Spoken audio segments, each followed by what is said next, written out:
It can be extremely overwhelming when you have something really, really big to plan, but from all your past examples, maybe things have not gone exactly your way and you didn't end up being as successful as you'd hoped.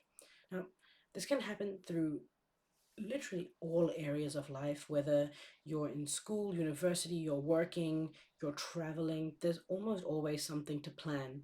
But if you don't have the right tools to be able to know what to do and make sure that your plan is successful, then it makes it really tricky to be satisfied at the end of the journey. Now, there's one thing that I think everyone watching can try to see if this helps them. It's definitely helped me, and I use it every single time I make any plan, whether I'm going out to dinner with friends, compared to if I'm moving my whole life to a new country, and that's called reverse planning.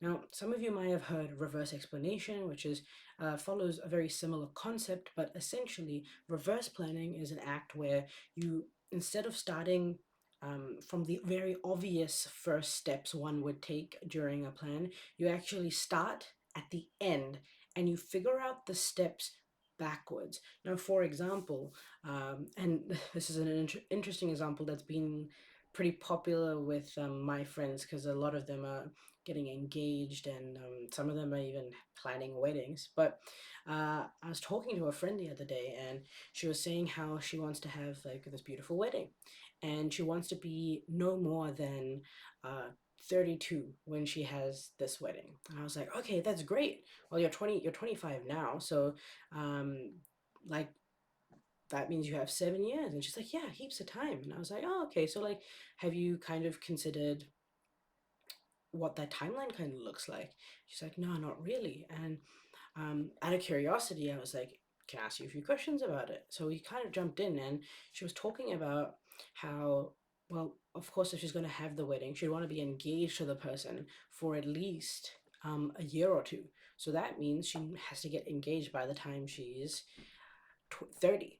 And then on top of that, I asked her, well, how many years would you want to be dating this person before you got engaged? And she said, oh, well, around like three or so years, or yeah, around 3 years. And that puts you back another 3 years. So you're at 27 now.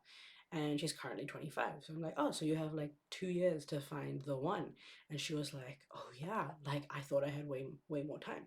Now, of course, like that's a very oversimplified version. But the point I'm trying to bring across is that if it can be really easy to not it can be really easy to lose track of the scale and breadth of how big certain plans might need to be if you want to accomplish them in a very specific window of time. But by thinking of it in reverse, it should be able to help you understand what some of the big major milestones are and when they need to happen so you can figure out, is this plan even going to work within this time period or do I need to reevaluate?